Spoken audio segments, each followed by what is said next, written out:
ajuste fiscal.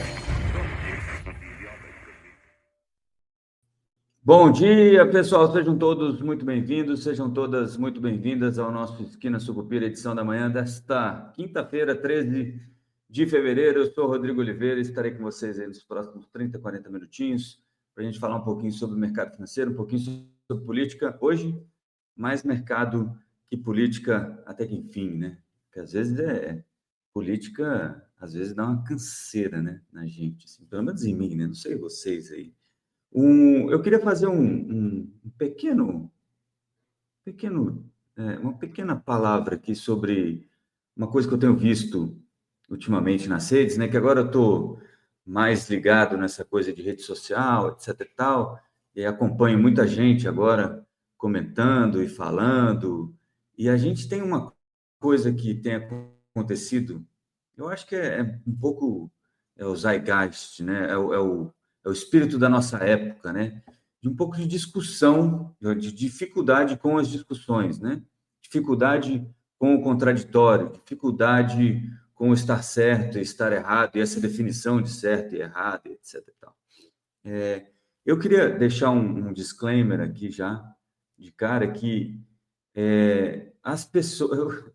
Eu imagino que vocês que me acompanham já há muito tempo já tenham me visto falar isso bastante vezes, né? Mas só para lembrar bem, as pessoas cometem erros. Eu cometo erros. Eu espero que vocês também cometam erros, as pessoas que vocês seguem também cometam erros. E não tem problema nenhum em cometer erro. Não estou me desculpando de nada, não, por enquanto não notei nada de errado que eu tenha falado aqui, tá? Mas isso vai acontecer, invariavelmente, em algum momento isso vai acontecer. Por quê? Porque, porque é assim que somos, né? É assim que somos humanos. A gente vai se confundir, a gente vai errar porque tem a informação errada, a gente vai errar porque tem o entendimento errado. Então, é sempre importante, obviamente, principalmente nessa área que envolve dinheiro, recursos, que vocês chequem as informações, mas não nesse sentido que eu tenho visto aí, que eu acho de uma pequeneza inacreditável humana, que é de, olha só fulaninho falando besteira, olha só fulaninho, não sei o quê, fulaninha, não sei o que lá. Isso não leva ninguém a lugar nenhum. E outra, tentem ouvir o outro lado, tentem ouvir o lado que é o lado que vocês não concordam, né? Aquele que vocês talvez não estejam exatamente alinhados, né? Porque isso faz diferença, principalmente nessa tomada de decisão de investimento. Você entender que tipo de coisa está afetando a sua tomada de decisão, né? A sua escolha de um ativo sobre o outro, né? Não é só porque a gente tem uma tendência a procurar aquele viés da confirmação e o algoritmo hoje faz muito isso com a gente, né? Acaba trazendo para a gente sempre as informações que confirmam aquele pensamento que a gente já tem. E isso, nos investimentos, obviamente, faz muitíssima diferença, né?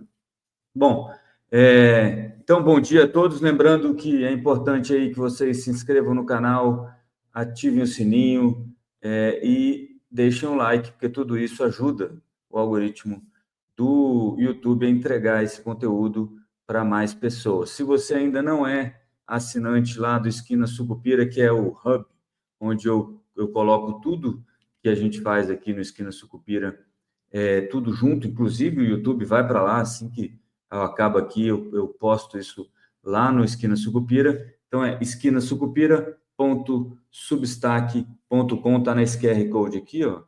Podem ler o QR Code ou está também fixado aí nas mensagens do chat, beleza? Não esqueçam, então, de se inscrever no canal, ativar o sininho e deixar o like por aí, beleza? Bom dia, então, para o pessoal que já está aqui, Maria Lúcia, Odirley Pinheiro, Lúcia Conag, Cláudia Morato, Marina Flor, Vera Reis, o Odirley eu já falei aqui, o Pedro e o Fábio devem estar chegando daqui a pouquinho. Aliás, o Tiago me fez uma pergunta que eu vou responder aqui rapidamente. Se for o caso, mais para frente a gente fala sobre isso, que ele fala, olha, desde 1995, na verdade, a poupança perdeu perdeu importância política, né? A política brasileira não tem olhado mais para a poupança, desde aquela época, não olha para a poupança com o mesmo carinho que tinha antes, lá para os anos 90, né? Comecinho dos anos 90. O que aconteceu? Como a inflação cai muito depois da adoção do Plano Real e a poupança, como eu expliquei na terça-feira, é reajustada em 0,5% ao mês fixo, mais a variação da taxa de referência, que é calculada conforme uma média de juros, etc. e tal, tem um redutor que o Estado brasileiro, que o Banco Central aplica na TR para ela ficar mais baixa, não ficar muito alta, né? O que aconteceu? Com a inflação mais baixa e os juros mais baixos, aí acaba que a TR passou a valer quase nada, né? E a inflação começou a ficar muito próxima da inflação, por vezes, não poucas vezes, inclusive, depois de 94 para cá, né, de 95 para cá, muitas vezes abaixo da inflação. Isso significa que você ganha um rendimento ali na poupança, mas o seu dinheiro está perdendo o poder de compra, né? Inclusive, até vou fazer um parênteses aqui. Ontem o Lula falava que a inflação está controlada, mas ele está preocupado com o aumento no custo de vida. Ora, aumento no custo de vida é inflação. Então, a inflação não está controlada. Se alguém está preocupado com algo que está controlado, é porque algo que se diz controlado não está controlado, né? Então, é basicamente isso. Mas só respondendo aí primariamente essa história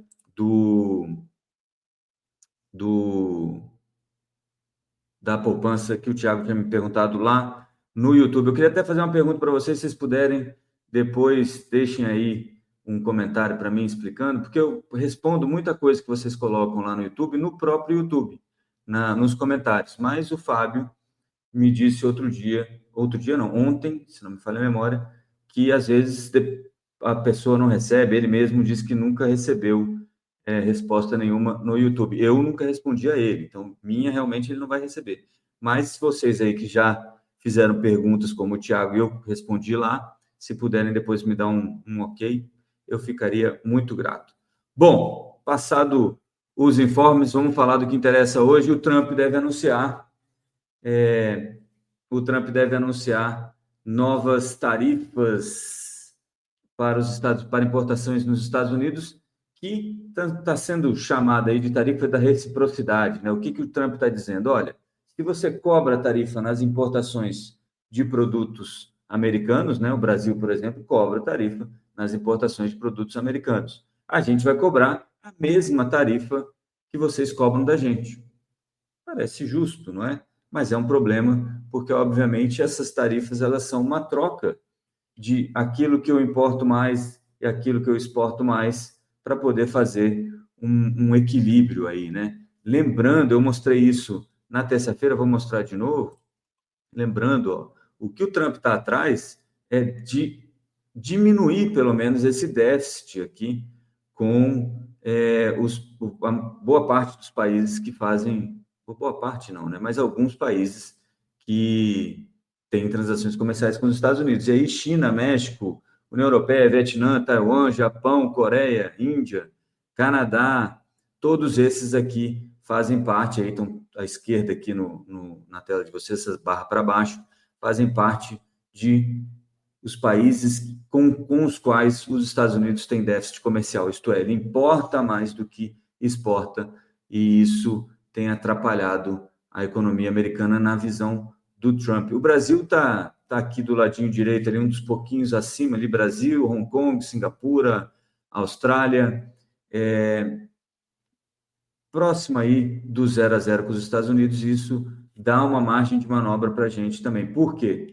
Porque da outra forma, que seria retaliar com tarifas, a gente pioraria a nossa situação aqui com importações, né? Lembrando que algumas das importações nossas são praticamente inelásticas. Você vai trazer de qualquer maneira, mesmo estando mais caro, e o povo vai pagar, porque são bens essenciais ou as pessoas não querem largar de mão daquelas coisas. Então, isso tudo traria um impulso a mais para a inflação, que é algo que a gente não quer nesse momento. O que seria a tarifa de reciprocidade aí que o Trump está falando no caso do Brasil? Na média, os Estados Unidos cobram uma tarifa, agora com os 25, não sei como é que ficou isso, mas uma tarifa de importação sobre produtos brasileiros que está próximo aí de 2%. O Brasil, em contrapartida, cobra uma tarifa de importação sobre produtos americanos de 11%. Qual é a ameaça do Trump e o que é que ele deve anunciar hoje? Que ele vai equilibrar essas duas coisas.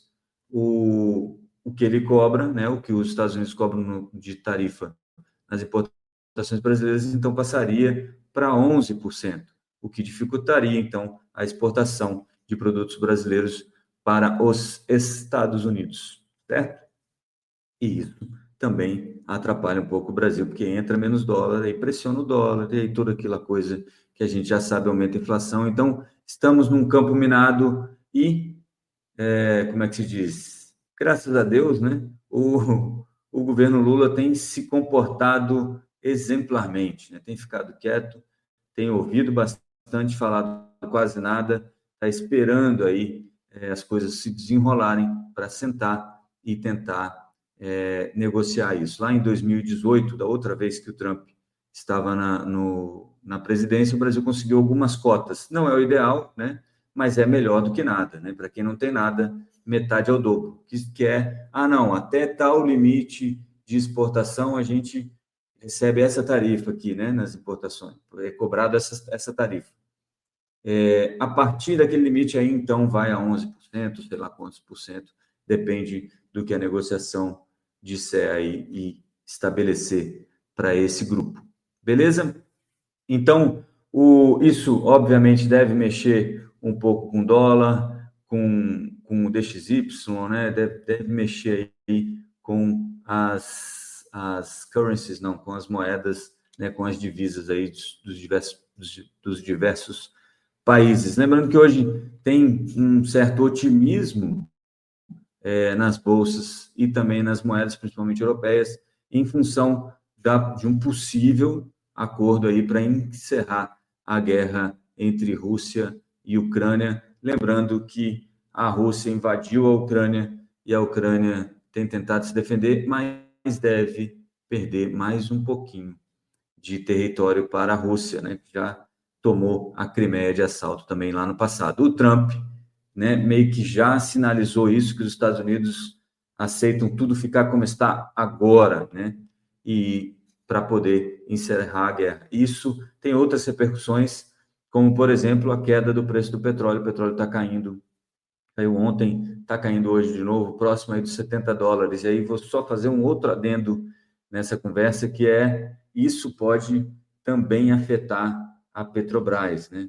A Magda Chambriard chegou a dar uma entrevista, acho que para a Bloomberg ontem ou anteontem, falando sobre isso e falando que para a Petrobras está tudo bem até o preço de $65 o barril, hoje em $70. Se vocês lembrarem, lá na época da Dilma, esse foi um dos problemas com a Petrobras. É claro que a corrupção, né, foi muito pior, mas esse foi um dos problemas. O preço do petróleo muito baixo acaba atrapalhando a Petrobras, porque começa a ficar com a margem muito reduzida. E aí, se você tiver ainda uma política de controle de preço para manter o combustível mais baixo, fica muito difícil de você não incorrer em prejuízo novamente com a Petrobras, que naquela época se tornou a empresa mais endividada do mundo, porque ela pegava a dívida para tentar cobrir esses rombos de caixa e levar à frente aqueles planos de expansão e investimento que acabaram indo ralo abaixo, né? Mas é algo que ainda não está no radar, um petróleo abaixo de $65 o barril. Mas, como diria a música, no balanço das horas, tudo pode mudar, né? E ontem também, só para aproveitar aqui que a gente está no cenário internacional, ontem saiu o CPI, que é uma espécie de IPCA americano, e o que a gente viu foi um número um pouco pior do que o esperado, né? A inflação um pouquinho mais forte que o esperado, saiu em 0,5 contra uma expectativa de 0,3% ao mês, e no ano contra ano de 2,9% para 3% ao ano, né? No ano contra ano para a inflação. Então, a inflação mais alta, o que aconteceu? As expectativas para o corte na taxa de juros americana se movimentaram. Então, de julho para junho, eu vou até aumentar aqui um pouquinho para vocês entenderem o que eu estou mostrando. Isso aqui é o site do CMI, né, que marcava em julho, ele faz umas previsões, aí faz uma conta nas curvas de juros aí, para tentar estimar em quanto está sendo precificado a alta na taxa de juros ou a queda na taxa de juros americana. E você via aqui que em julho, um dia atrás, ou ontem, né, ou antes de ontem, né, você tinha 43% de chance de um corte em julho de 0,25. Isso passou para 37%, né, e a ideia principal aqui é 53%, maior parte do mercado precificando uma manutenção de juros até julho deste ano nos Estados Unidos. E aí, esse corte passou para setembro, agora 41,7% de chance do corte acontecer em setembro, contra 39,9% de um corte de manutenção na taxa. Então, você vai empurrando isso mais para o final do ano e vai levando os Estados Unidos, ou pelo menos o mercado está acreditando que os Estados Unidos não deve promover 2 cortes, né? Cada vez menos se acredita que você terá 2 cortes na taxa de juro americana. Isso acaba afetando a taxa de juro brasileira, né? Que ontem andou bem, né? Não respondeu muito a essa coisa das tarifas, etc. Então, respondeu um pouco ao Galípolo, que ontem falava que, né, teve uma palestra ontem no Rio de Janeiro, e ele falava novamente que está atento à inflação, que o objetivo do Banco Central é levar a inflação à meta e que os juros ficarão altos quanto tempo for necessário. Que até falou uma coisa interessante, que ele falou, olha, tem que ter uma simetria, a gente espera uma simetria. Quando a inflação começa a subir, o juro vai mais rápido para cima do que o esperado, né, do que o antecipado, e quando a inflação começa a cair, os juros começam a ficar um pouquinho mais baixo, mas num ritmo mais lento para você se precaver, né? Bom, deixa eu falar aqui sobre algo que eu vi ontem, que eu achei que foi muitíssimo interessante, né? Essa notícia aqui, ó, saiu no Estadão, depois saiu no Infomoney, peguei aqui do Infomoney, ó, a líder do PL, partido do Bolsonaro, lembrem-se, apresenta proposta que amplia isenção do IR para R$ 10.000, né? E aí é que eu digo aquele negócio, por isso que eu falei isso logo no começo, às vezes a gente torce tanto para alguém, a gente quer tanto que alguém seja a pessoa que a gente gostaria que fosse, que a gente acaba não vendo o que está sendo feito, né? Não é sobre o que o Lula faz, é sobre não é sobre o Lula fazer ou o Bolsonaro fazer, é sobre o feito em si, né? A gente está aqui falando que, olha, R$ 5.000 de isenção no imposto de renda, né? Salário de R$ 5.000 com isenção no imposto de renda vai causar uma pressão no resultado, né? No resultado fiscal. Nossa, a palavra fugiu aqui. Vai causar uma pressão no resultado fiscal. Imagine R$ 10.000. E isso fala sobre aquelas pessoas que acham, não, a gente tem um Congresso majoritariamente de direita, liberal, blá, blá, blá, blá. Olha isso. Não tem isso. Político só faz uma coisa, é fazer graça com o dinheiro alheio. Seja qual for o político, entendam isso de uma vez por todas. O que a gente faz aqui do nosso lado, e aí eu falo a gente, eu, você e todo mundo que acompanha essas conversas, o que a gente faz é chiar quando esse tipo de coisa acontece. Veja isso, ó, o líder do PL, segundo vice-presidente da Câmara, Sóstenes Cavalcante, protocolou um projeto de lei que corrige a defasagem da tabela do imposto de renda, ampliando a faixa de isenção para R$ 10.000. R$ 51 bilhões é o custo estimado, ou a perda de arrecadação estimada no IR, se você levar a faixa de isenção dos 2.800, mais ou menos, que está agora, para R$ 5.000, que é o que o governo deve apresentar daqui a pouco. Mas, óbvio, para fazer graça com chapéu alheio, qualquer um faz. E aí, o líder do PL, partido de oposição, partido do Bolsonaro, um dos partidos que muita gente fica falando o Congresso vai defender, está preocupado com o equilíbrio fiscal. Está aí, ó. Isenção de IR para R$ 10.000. Olha como fica a tabela, ó. 0% de alíquota para R$ 10.000, 7,5% entre 10 e 12, entre 12 e 500, 16 e 500, 15%, 16 e 500 a 20, 22,5%, e a alíquota de 27,5%, aí ele aumenta a alíquota para compensar essa perda aí de arrecadação para 20.647, mas também adiciona aí correção naquela parte de saúde, né? Alguma restituição que você recebe ali por saúde, gastos com educação. Mesmo assim, né, é esse o tipo de coisa que a gente não quer ver, né? É esse o tipo de coisa, é esse o tipo de chance que o governo Lula acaba dando quando começa com esse proselitismo e com esse populismo de vamos aumentar porque a classe média é muito penalizada pelo imposto de renda, vamos aumentar aqui e vamos dar mais dinheiro lá. Não é impossível, essa conta não fecha. Se a sua receita não cresce, como é que você vai pagar mais? Pagar mais coisas, né? Como é que você vai entregar mais para a população? Não tem jeito. E aí o Galípolo lembrou ontem uma coisa importantíssima, né? Qual é a conta do mercado? É uma conta simples. O mercado olha para a taxa de juros, olha para a dívida, e aí calcula qual é o resultado primário, que é o resultado, que é a conta que você faz sem colocar pagamento de taxa de juros, aí é a conta mais simples, né? O que entrou naquele mês contra o que saiu naquele mês ou naquele ano, e ver quanto de superávit você tem que ter para a dívida parar de crescer.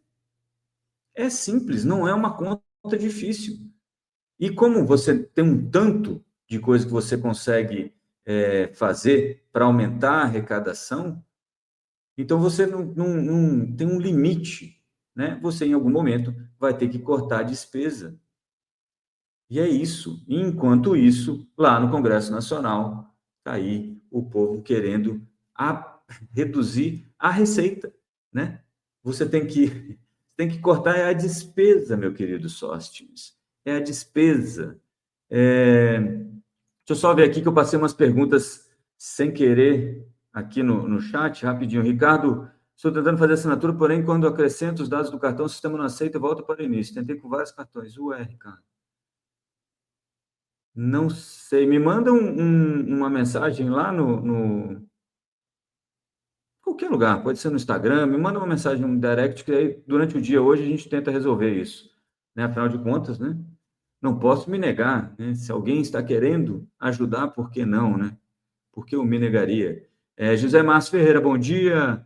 O Edwin está aqui também, bom dia. Deu oi, já foi embora. Estou lendo um livro que fala que o Trump e o Bolsonaro estão lutando contra o governo mundial e querem implantar a ONU, que quer implantar a ONU e a OMS, né, e etc. Pois é, Edwin, um perigo esse tipo de coisa. A Maria Lúcia falando aqui que o Lula está quietinho, mas até quando? Será que o preço da gasolina vai diminuir também na bomba? Não, provavelmente não. Então, esse é um dos problemas. Você vai caindo o preço do petróleo. Lembra que eu falei que a Magda Chambriard tem aí, ela falou que para a Petrobras até $65 está ok. Se cair abaixo disso, não é que você consegue vender mais barato, né? Você até vai comprar ali, vai fazer algumas trocas mais baratas, mas o petróleo, a gente tem um custo para extrair esse petróleo. Não adianta a Petrobras vender com prejuízo, né? Extrair a $40 o barril e vender a $30 o barril, né? São 10 dólares de prejuízo o tempo todo. Isso acaba quebrando. A Petrobras vai trazer mais prejuízo do que cobrar um pouco mais caro na bomba. Tá bom? Deixa eu ver se tem mais alguma coisa aqui. Não, muito bem. Rapidinho, então, quero passar por um outro negócio. Ontem eu até coloquei no meu Twitter. Ricardo, não esquece, se puder, fala comigo, me manda um recado lá no Instagram ou no Twitter, ou mesmo lá no Esquina Sucupira, tem um jeito de mandar recado. Pode mandar um recado direto para mim lá, que a gente ver o que está acontecendo com esse tipo de coisa. O sistema é um sistema internacional lá, então ele tem algumas coisas que às vezes dá algum problema. Bom, deixa eu falar aqui, só para a gente terminar rapidinho, teve o rebalanceamento, eu cheguei a falar isso no Twitter. Ontem teve o rebalanceamento do MSCI Brasil Index, que é o índice MSCI Brasil, que tem ali, é um índice que serve como uma espécie de benchmark, né, uma referência no mercado para investidores internacionais que vão investir na tese Brasil, certo? Qual é o problema? O que acontece quando excluem alguns nomes, né? Os nomes excluídos foi Ipera, Cosan, CSN, a gente vai ver agora aqui, Rap Vida e deixa eu só colocar aqui e a gente já vê os nomes todos aqui, ó. Isso, ó, Stone, Rap Vida, Cosan, Inter, Ipera e CSN. Esses 6 nomes foram excluídos do MSCI e o que acontece quando você faz isso, né? Quando você, por exemplo, é a mesma coisa quando o Ibovespa tira algum nome do Ibovespa, né? Ó, essa ação não faz mais parte do índice Bovespa, né? O, o que acontece? Muitos fundos, né, e ETFs, têm o Ibovespa como o Ibovespa, né? O que eles estão fazendo? Eles replicam toda a carteira do Ibovespa. Quando o Ibovespa tira alguém da carteira, por exemplo, esses fundos que replicam o Ibovespa são obrigados também a vender aquelas ações, porque elas não fazem mais parte do Ibovespa, né? Já que eles estão replicando o Ibovespa. É a mesma coisa que acontece no MSCI, só que aí a gente está falando de globo, né? São investidores internacionais que vão fazer a mesma coisa. Segundo esse estudo aqui, que é um estudo da XP, o impacto deve ser aí mais ou menos de 244 de saída de dinheiro, né, de venda nessas ações, 244 milhões de dólares na Stone, 206 milhões para a Rapvida, Cosan 167, 136 para Inter, para o Banco Inter, Ipera 3, Ipera 130 milhões e CSN, aliás, 110 milhões de saída entre fundos, né, que investem que procuram esse MSCI como benchmark e ETFs. Ele faz parte também do MSCI Emerging Markets, né, que é um índice que a MSCI tem para economias emergentes. E isso também gera aí uma saída de 250 milhões de dólares da B3 em função dessa venda de ações, porque nem tudo aqui é B3, né? Não sei se vocês notaram, mas, por exemplo, Stone e Inter é fora da B3, estão listados lá nos Estados Unidos mesmo, então não afeta o Brasil. Aqui no Brasil é mais ou menos uns 600 milhões de dólares que devem sair da Bolsa nesses próximos dias, em função disso, desse rebalanceamento do MSCI, tá? Segundo um estudo também da XP, em geral, você tem uma queda depois do anúncio, né, depois do anúncio de mudança, você tem uma queda de mais ou menos 5% nas ações que saem e uma elevação no preço de 5,5%. Isso no longo prazo acaba se equilibrando, não é um problema, mas de imediato você tem esse movimento, porque tem que ter o rebalanceamento da carteira. O preço sofre logo no começo, mas o volume mesmo, vocês estão vendo aí, são essas barrinhas aqui embaixo, ó, nos primeiro, segundo e terceiro dia de anúncio, depois não do anúncio, mas aí sim da efetivação dessa troca, que vai ser lá no dia 3 de março, se não me falha a memória. Então, essas ações aqui devem sofrer um pouquinho mais agora, nos próximos dias. Rapvida, Cosan, CSN e Ipera. Beleza? Vou até passar aqui para a gente fazer um giro dos mercados aqui rapidíssimo, antes de ir embora. O que aconteceu aqui? Estou com a música, tô,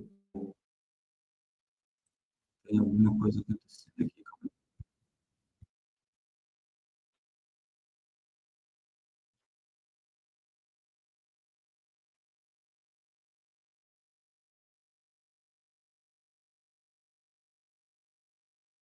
Paz, era um eco, mil desculpas. Obrigado por segurarem aí. Vamos lá, deixa eu passar aqui para a gente dar uma olhada em como é que está o mercado hoje. Onde estamos aqui, ó, muito bem. Eu estava vendo Suzano hoje de manhã porque tinha uma história de que o resultado foi muito bom e isso teria afetado aqui no, no pré-market, mas aqui no TradingView, pelo menos, diz aqui que não teve trade. Então, apesar de eu ter visto uma notícia falando em 6% de alta, nada disso parece ter se confirmado, pelo menos por enquanto. O que eu queria mostrar para vocês é o fechamento do Ibovespa ontem, Ibovespa que caiu, se não me falha a memória, tá aqui, ó, 1,69%. Aqui aquele heatmap mostrando aí as maiores quedas em função do market cap, Petrobras caindo em função da queda do petróleo, Vale caindo também, queda do minério de ferro, e aqui nos bancos o que aconteceu foi um rebaixamento da Goldman Sachs nos papéis do Bradesco, que caíram aí 4,56% e 3,71%, 4,56% na ação preferencial e 3,71% na ação ordinária, porque o Goldman Sachs mudou a recomendação de neutra para venda, né? Então ele está pedindo para quem tem ação que venda, que se desfaça da ação, né? Normalmente não é para você vender a descoberto, não é essa a ideia. A ideia é que você se desfaça da ação. Isso acabou afetando o setor inteiro aqui financeiro, né? Lembrando que o que acontece nessas épocas que você tem quando você tem essas revisões, né? Você acaba de novo, né? As pessoas, muita gente acaba seguindo, né? Às vezes o fundo tem lá no regulamento alguma coisa que, olha, não pode ter recomendação de venda contra essa ação, e aí você tem que vender. Então isso acaba afetando todo mundo. Ontem o Ibovespa caiu não só por causa disso, mas também o dado de serviços, que veio um pouquinho pior, né? Serviços acabou encolhendo mais do que o esperado, do que o antecipado pelo mercado. Isso mostra que a economia já está sentindo o peso dos juros, né, da Selic mais alta. Isso acaba trazendo um pouco mais de pessimismo aí para a Bolsa e aversão a risco. E aí, para banco, eu queria lembrar que o pessoal fala assim, mas banco, o juro alto, o banco tem que emprestar, pegar dinheiro emprestado e emprestar, certo? Se para pegar emprestado fica mais caro, ele tem problema para emprestar. Essa margem aqui pode diminuir ou não, depende do banco, né? Tem bancos mais eficientes e tem bancos menos eficientes. Na opinião do Goldman Sachs, aí, o Bradesco está passando por um momento difícil, o Bradesco está tentando se refazer aí, mas eu queria lembrar o seguinte, procurem os bancos que têm como é que a gente fala, um cuidado com o crédito que eles cedem, né? Grande, porque isso faz diferença nessas épocas de juro mais alto. Por quê? Porque a inadimplência deve aumentar, fica mais difícil de pagar o empréstimo, e o banco tem que fazer mais provisão para devedor duvidoso, isso acaba atrapalhando. Rapidinho aqui, as maiores quedas ontem, Rapvida, CSN 5,83%, isso faz parte daquele negócio da MSCI também, né, da saída das ações do índice. CVC 5,67%, Vivara 5,54%, olha, TSN aqui 5,50%, então daquelas 4 que eu falei que estavam saindo do MSCI, tá aqui, ó, 1, 2, cadê as outras, né? Ipera, eu não sei como é que foi, acho que Ipera até subiu ontem, tá vendo? Sim, outra coisa que eu queria comentar, Carrefour subiu 2,68, Carrefour ofereceu aí 7,70 para fechar o capital, então quem tem ação do Carrefour pode vender para o Carrefour quer retomar a propriedade das ações e fechar o capital e sair da Bolsa. Isso quer dizer uma coisa, né? Vocês ouvem muito o pessoal falar, a Bolsa está barato, Bolsa está barato. Isso quer dizer que está barato mesmo. Vai ficar barato muito tempo? Essa é a pergunta de $1 bilhão, né? Às vezes fica anos muito barato e não acontece nada. o que está acontecendo agora, e afeta bancos também, e por isso a captação de alguns bancos, né, os bancos maiores, os bancos mais bem estruturados, acabam ficando com preço mais baixo, que as pessoas vão saindo da Bolsa e vão para a renda fixa. Né? Então, vão lá para o CDB, vão lá para a LCI, LCA, e outros papéis aí de bancos, né? E isso acaba. E quanto o banco paga para você é o quanto ele paga para captar o seu dinheiro, certo? E aí ele vai emprestar por um valor X lá que ele acha justo, e isso vai ser a margem dele, esse spread, essa diferença vai ser a margem dele. Então, alguns bancos ganham dinheiro, se dão bem na época de juros altos, mas não são todos, tá bom? Juro alto é sempre um ambiente mais complicado para tudo que é negócio. E o Carrefour confirmou ontem um zoom que já vinha circulando no mercado, que ele ia fechar capital, isso é, comprar todas as ações e sair da Bolsa, porque está achando barato, e depois ele abre de novo capital quando precisar captar dinheiro e achar que Bolsa vale a pena como veículo para captação de dinheiro, tá? Ofereceu aí 7,70 por ação, que hoje está cotado em 7,30, né, 7,29, para quem é dono, né, quem é acionista do Carrefour aí, CRFB3, tá? Tem mais duas opções ali, que você pode fazer uma dobradinha, pegar um pouco de dinheiro e ganhar meia ação do Carrefour França, ou você não ganha dinheiro nenhum e vai direto para o Carrefour França, numa proporção aí de uma ação do Carrefour Brasil para 0,9 ação do Carrefour França, se não me falha a memória. Beleza? Eu acho que é isso por hoje. Deixa eu ver se tem mais alguma coisa por aqui. Cheguei no fim da festa, mas um bom dia ao Pedro aí. Valeu, Pedro. Um abraço. Eu acho que a gente pode ir ficando por aqui, beleza? 8h07. Se não tendo mais nada a tratar, desfaz-se a mesa e já convocando sessão ordinária para terça-feira, 7h30 da manhã da semana que vem. Não percam Esquina Sucupira de novo ao vivo aqui no YouTube, e amanhã no Acorda Sucupira, nosso podcast de segunda, quarta e sexta, onde eu faço os comentários um pouquinho mais... Maria Lúcia, é mentira esse negócio que nunca tem sorriso, hein? Só queria deixar isso bem claro. Deixa eu ver aqui. O Fábio está falando que eles vão sair do país. Pode ser que eles saiam também faz sentido. Mas é isso. Fábio, eu vou ver aquele negócio que você falou do comentário no YouTube. Eu acho que não tem nada a ver, tá? Se você quiser, faz um comentário lá, eu respondo para você. Eu acho que talvez você não seja notificado, você tem que voltar lá para ver. Talvez esse seja um problema, realmente. Mas é isso. Eu vou ficando por aqui. Bons negócios a todos. Até amanhã no nosso podcast Acorda Sucupira. E avante! Usarei a palavra de hoje, Cruzeiro. Haverá um sacrifício indiscutível. Congelamento total de preço. Não é jornalisticando baixo. Quando você faz uma regra que você não consegue executar, você põe em risco o próprio arcabouço fiscal.